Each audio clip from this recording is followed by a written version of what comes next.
Hi, welcome back to the studio. My name's Sarah and I've been a milliner, accessory designer and maker, and educator for over 30 years.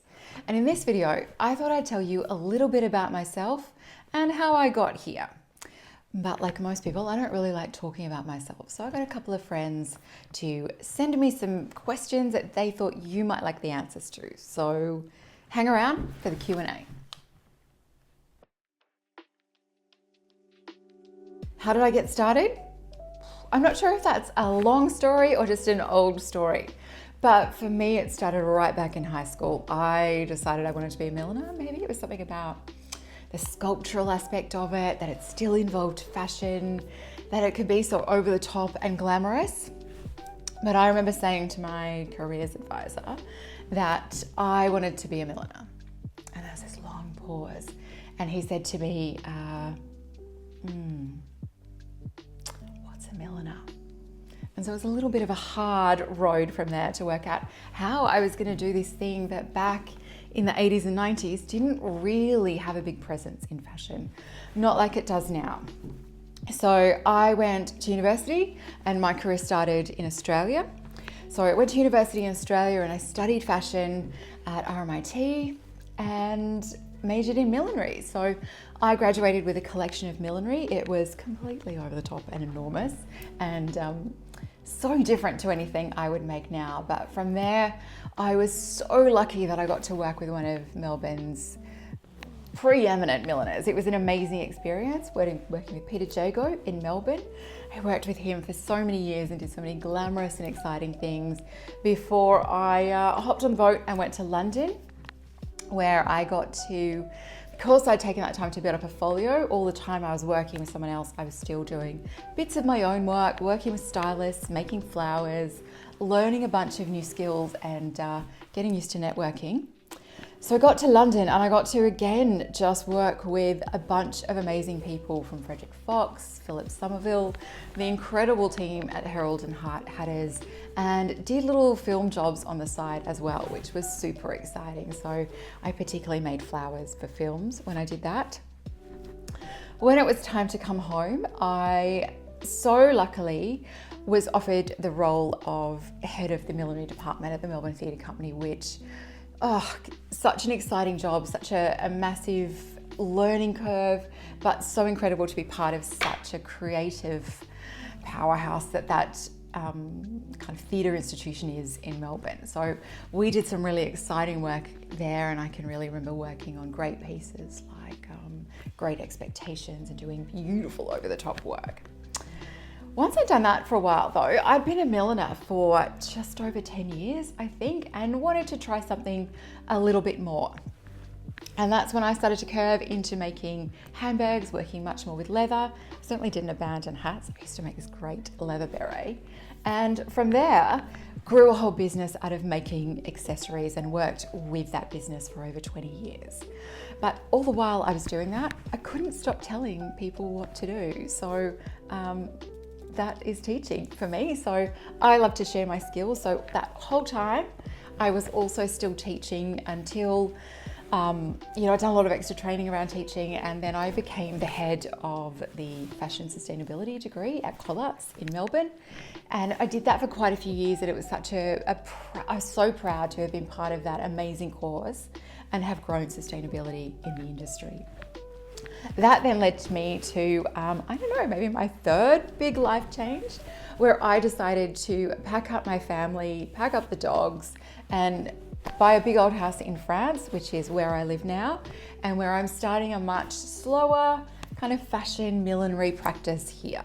So it's a long story over many years that has lots of twists and turns, little career changes, but always sticking with accessories, hats and accessories. I don't think any other industry would really ever have me.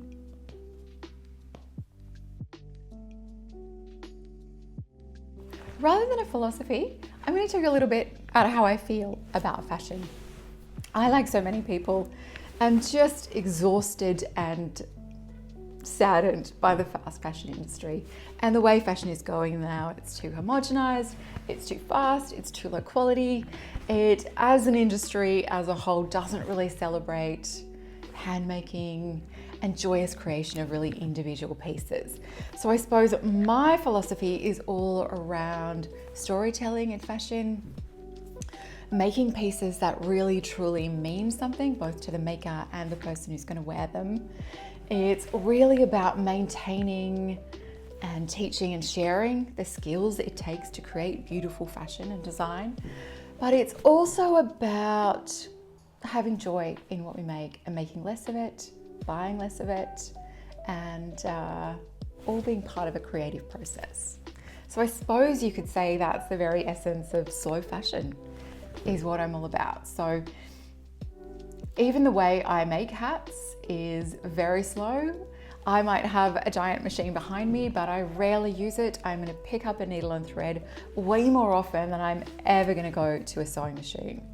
So I am about really slowly making hats and really cherishing the gorgeous materials you get to work with when you're a milliner.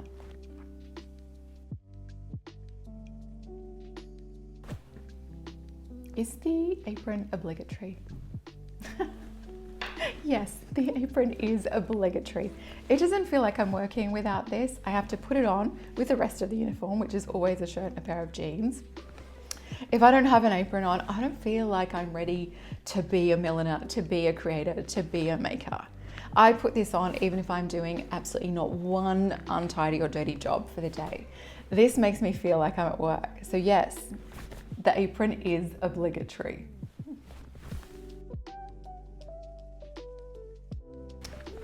Wow, what am I working on right now? So I've been without a workroom for, 8 months.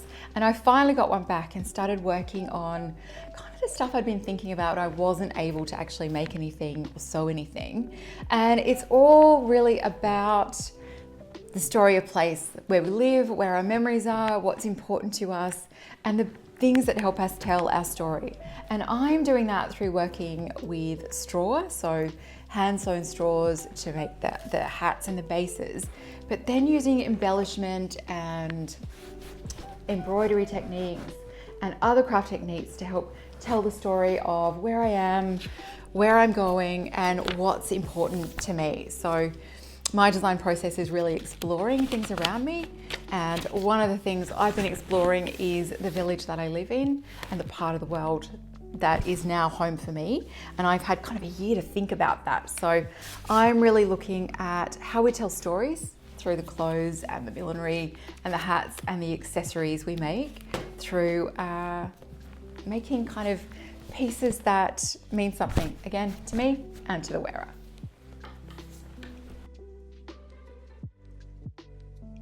Favorite millinery moment?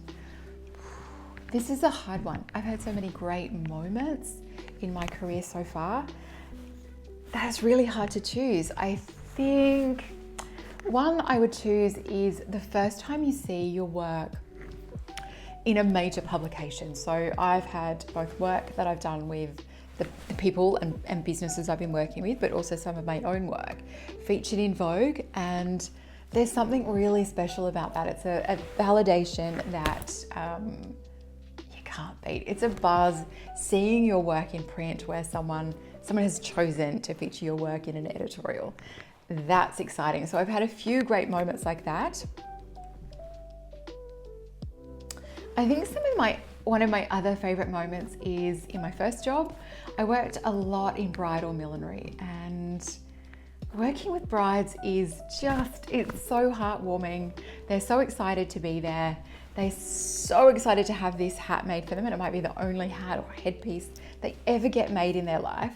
And I think that it's such a privilege to be part of that. My favorite millinery moments. I think some of my favorite millinery moments are not the hats that we made, but the incredible people that I got to work with in all of the different workrooms I've worked in over 30 years. So the people that are as equally passionate about hats and millinery and accessories as I am, who are really technique driven and kind of, I don't want to stereotype milliners here, but kind of nuts. And so they were really exciting, interesting, challenging people to work with. I think those moments have been some of my favorites. What's been my favorite job? Oh, that's a hard one. I have worked with some really amazing designers and really amazing makers. But I think one of my favorite jobs, and just it's about the satisfaction I got out of it, is actually teaching. It's being in the classroom with people and going, hey, I know how to do this thing. Let me show you how to do it, and watching them have that thrill of learning a new skill. I think that's one of my favorite, so I don't know if that's my favorite job or one of my favorite bits of my job.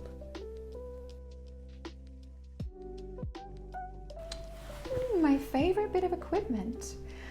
Wow, that's a hard one. I don't buy or keep a huge amount of equipment or blocks or extra stuff. I like to keep my workroom fairly clean, fairly simple, and not too cluttered. So it's a hard choice, but I think it's gonna be this machine behind me. I have dragged this baby all over the world, and she's amazing. She's a gorgeous cylinder arm mechanical machine. So she's loud and noisy, and every stitch is a clunk, but those stitches are perfect, and I wouldn't be without her. She's gorgeous.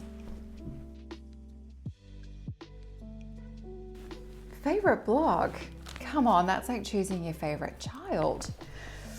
But if I had to choose my favorite one, it's one of the first blocks that I ever bought secondhand. And it is a gorgeous little crown block with a beautiful little sweep up the top. And every time I look at it, and I've only ever used it a couple of times, I think, wow, the woman who wears that is way more glamorous and way more elegant than I will ever be. It is such a gorgeous little 1930s toque style crown. I absolutely love it.